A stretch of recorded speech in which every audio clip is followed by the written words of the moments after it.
snack ថ្មីយ៉ាងអត់គ្នាប្រភេទ dessert របស់ជប៉ុនទៀតហើយខ្ញុំអត់ដឹងថាឈ្មោះគេហៅថាអីប៉ុន្តែនៅក្នុងនេះគេដាក់ថា Yomochi Kinako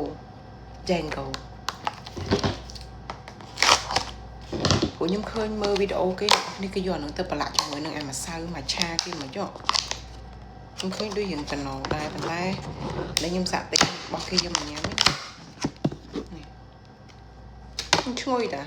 គេមានសាំយ៉ាង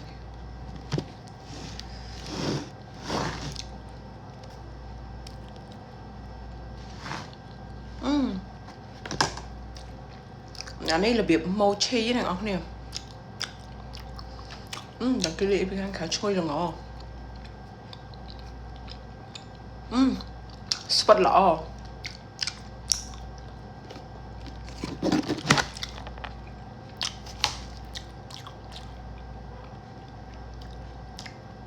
ហើយក៏អត់សូវផ្អែមដែរ